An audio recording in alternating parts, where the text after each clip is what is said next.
Le film noir n'est pas un genre mineur. C'est une autopsie de la décadence morale moderne dont on sentait déjà l'odeur dès les années 40.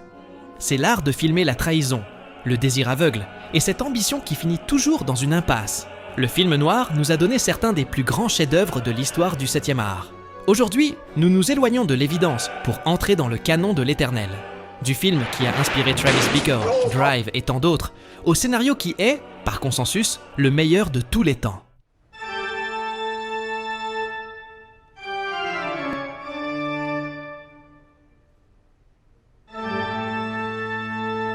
Nous commençons cette descente aux enfers avec une œuvre qui est, en soi, le squelette du genre. En 1947, le film noir n'était pas une mode.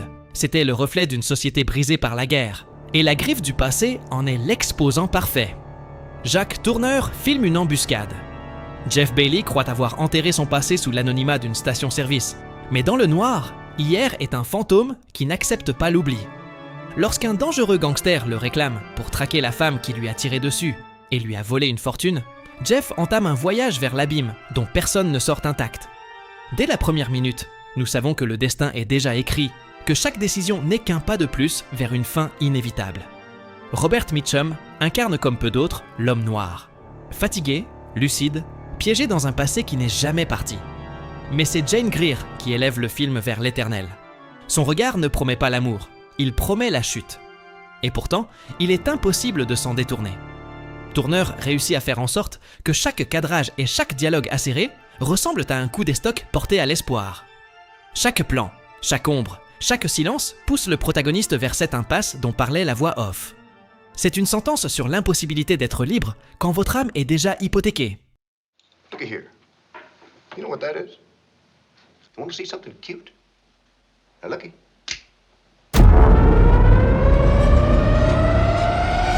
En 1955, le cinéma n'était pas encore prêt pour quelque chose de ce genre. La Nuit du chasseur ne se contentait pas de briser les règles. Elle les tordait jusqu'à les transformer en cauchemars. Car ce que fait Charles Laughton ici, c'est introduire au cœur du spectateur une peur nouvelle, celle du mal déguisé en foi. Et au centre de tout, Robert Mitchum construit ce qui, à l'époque, était presque impensable. Le premier grand tueur d'enfants du cinéma. Harry Powell, un fanatique religieux avec les mots « amour » et « haine » tatoués sur les phalanges, poursuit deux orphelins pour les tuer et s'emparer de leur argent. Ici, pas de gangster de ville. Il y a un prédateur réel. Un monstre qui utilise la foi pour cacher une soif de sang insatiable.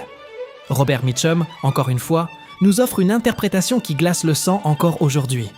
Il parle d'amour alors qu'il porte la haine tatouée sur les mains.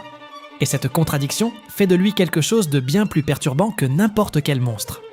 Car il n'a pas l'air d'un méchant. Il a l'air de quelqu'un en qui on aurait confiance. Laughton utilise des lumières impossibles et des ombres qui ressemblent à des griffes pour nous dire que, dans le monde réel, les monstres ne vivent pas sous le lit.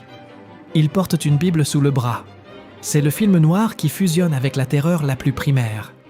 Un film qui vous murmure à l'oreille que la méchanceté la plus pure est celle qui sait sourire tout en vous traquant dans l'obscurité.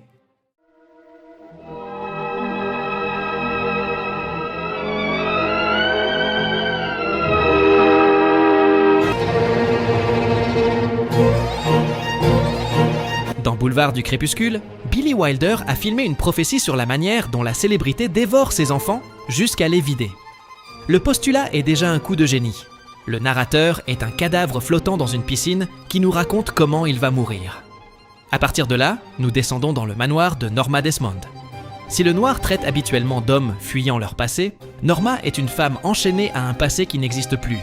Ce qui semble être un drame d'ambition devient un noir psychologique étouffant, où un scénariste croit avoir trouvé un raccourci, sans se rendre compte qu'il a déjà été dévoré par le système. C'est le cinéma se regardant dans le miroir et crachant sur son propre reflet. Wilder a brisé tous les tabous de l'industrie en montrant une véritable star, Gloria Swanson, interprétant une version décadente d'elle-même. Il ne dépeint pas Hollywood, il le décompose. Car ici le cinéma n'est pas un rêve, c'est un cimetière d'étoiles qui refuse d'accepter qu'elles sont déjà mortes. Le film nous oblige à voir une vérité inconfortable. La gloire est une drogue qui, lorsqu'elle vient à manquer, vous transforme en monstre. C'est le noir devenu tragédie grecque, un rappel que les rêves, dans ce métier, finissent toujours en enfer. Le plan final, avec Norma descendant vers la caméra en plein délire, est l'image définitive de quelqu'un qui ne distingue plus qui elle a été, et qui elle croit toujours être. Si vous comprenez que le cinéma est autre chose qu'un simple divertissement, abonnez-vous et lâchez un like.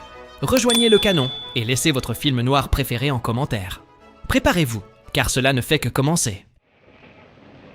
Step out in the light and let's have a look at you. Who's your boss?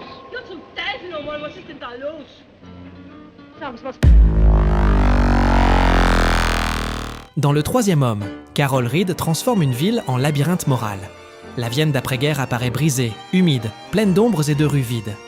Holly Martins, un écrivain de romans de gare, arrive en ville pour rendre visite à son ami Harry Lime, pour découvrir que celui-ci est mort dans un accident. Ou du moins, c'est ce qu'on dit. Ce qui fait de cette œuvre une pièce de perfection absolue, c'est la gestion du mystère, et bien sûr, l'ombre d'un homme qui n'est pas là. Quand enfin Harry Lime, interprété par un Orson Welles magnétique, apparaît, c'est sans doute l'entrée la plus légendaire de l'histoire du cinéma. Un chat, une lumière de fenêtre qui s'allume, et ce sourire moqueur de celui qui sait qu'il a trompé la mort. Lim n'est pas un méchant ordinaire, c'est un psychopathe charmant qui trafique de la pénicilline frelatée, jouant avec la vie de milliers d'enfants pour une poignée de billets. Mais le point culminant arrive sur la grande roue, avec l'un des monologues les plus psychopathiques et lucides jamais écrits. Lim justifie ses crimes, en comparant les gens à des fourmis vues d'en haut. Sa défense de la tyrannie face à la paix est un coup de réalité perverse.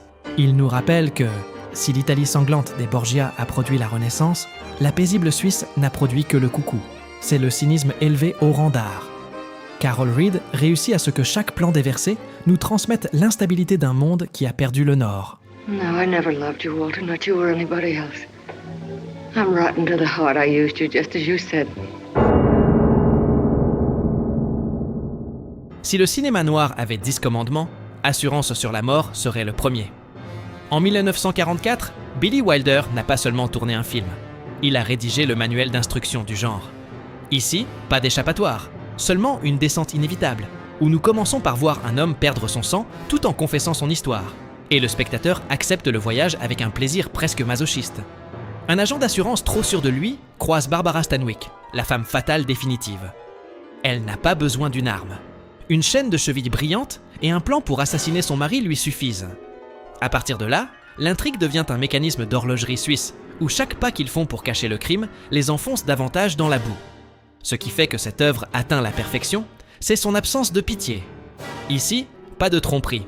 Dès la première seconde, nous savons qu'ils ont échoué, car nous écoutons la confession d'un homme déjà condamné. Mais l'âme du film est le duel intellectuel entre Neff et son patron, Barton Keyes, l'homme qui flaire le mensonge avant même qu'il ne soit prononcé. Assurance sur la mort est l'art de filmer la cupidité et le désir comme une maladie terminale. Un classique absolu qui nous rappelle que, lorsqu'on marche vers l'abîme, on le fait toujours au bras de quelqu'un prêt à vous pousser.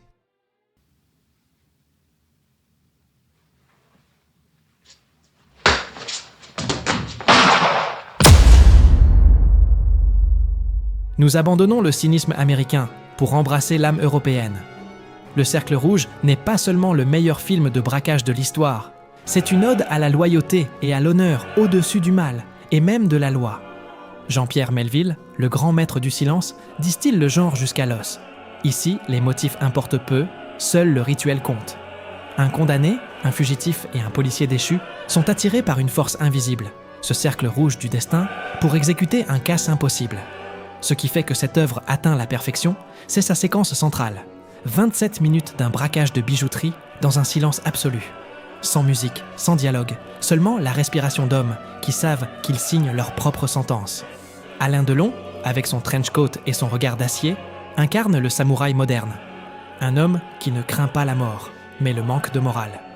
Melville nous enseigne que, dans un monde pourri, la seule valeur réelle est la parole donnée. Ce n'est pas seulement du cinéma criminel, c'est une liturgie sur la solitude et le destin inévitable. C'est du cinéma à l'état pur. Avec une mise en scène et une photographie digne des plus grands de l'histoire, Melville nous montre que le véritable noir ne se trouve pas dans les cris, mais dans les regards et dans les codes d'honneur inébranlables.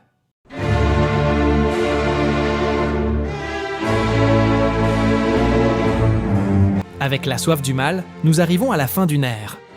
Orson Welles a officié les funérailles du film noir classique.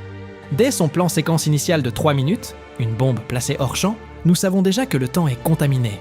Tout va exploser. L'histoire nous place sur une frontière corrompue. Un limbe moral ou un agent des stupéfiants, Charlton Heston, se heurte au titan de la décadence, le capitaine Hank Quinlan.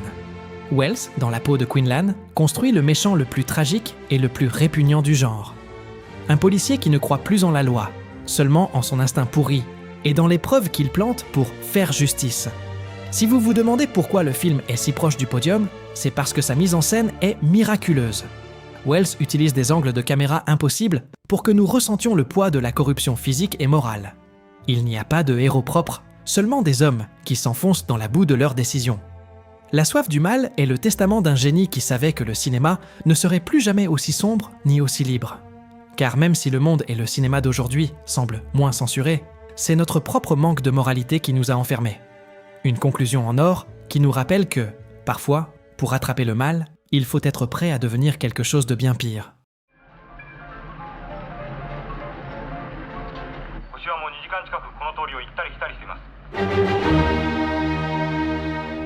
Nous entrons sur le podium avec une vérité absolue. Entre le ciel et l'enfer est, probablement, le film le mieux réalisé de toute cette liste, et peut-être le chef-d'œuvre définitif si nous osons regarder au-delà du film noir. Ici, Akira Kurosawa ne se limite pas à narrer un crime. Il utilise la caméra pour ouvrir le ressentiment lié aux différences de classe dans le Japon de l'après-guerre. L'intrigue est un piège de tension pure.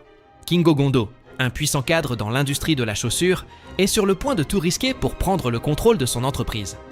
À ce moment critique, il reçoit un appel. Son fils a été enlevé. Mais il y a un revirement cruel. Le criminel s'est trompé et a capturé le fils du chauffeur. Gondo fait alors face au dilemme moral le plus terrifiant du cinéma. La fortune d'un homme vaut-elle plus que la vie du fils d'un employé ?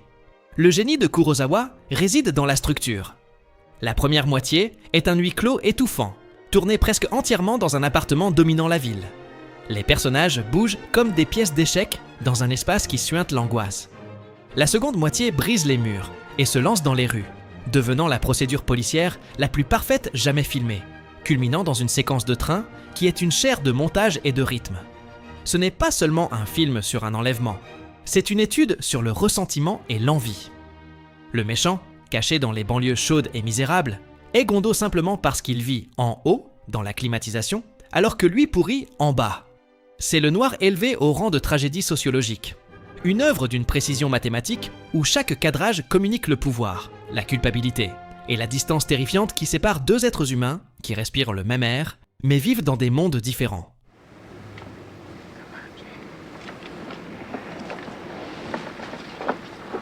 Forget it, Jake. It's Chinatown.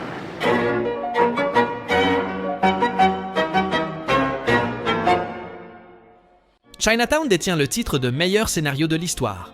C'est aussi clair que cela. Un chef-d'œuvre qui a réussi l'impossible, surpasser le film noir classique sur son propre terrain et avec ses propres armes.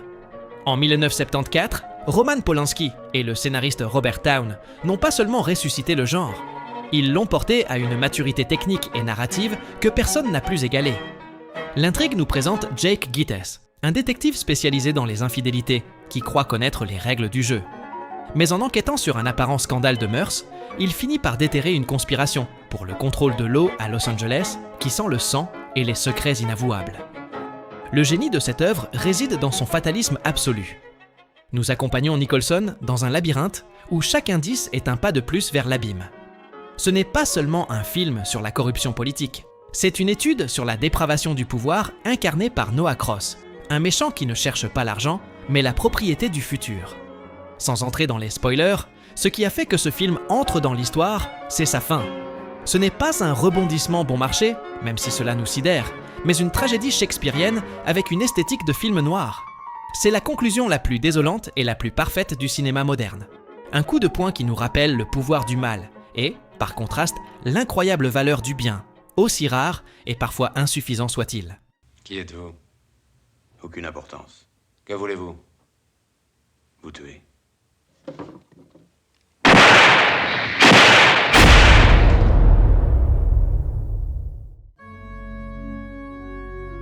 Nous arrivons au bout du voyage.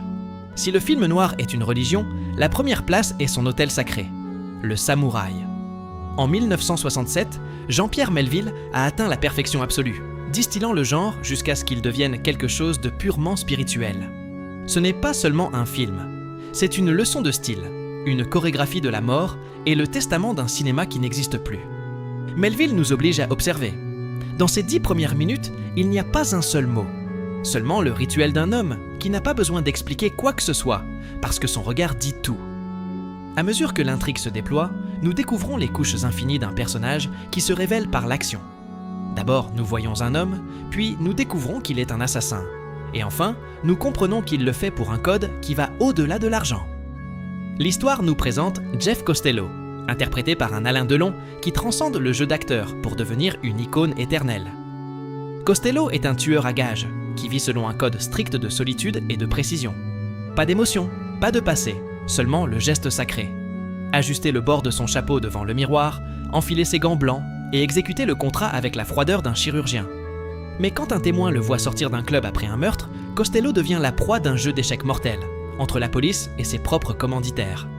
Alain Delon donne vie à l'origine d'un mythe dont naîtront Travis Bickle, le chauffeur de Drive, et toute la filmographie de Michael Mann.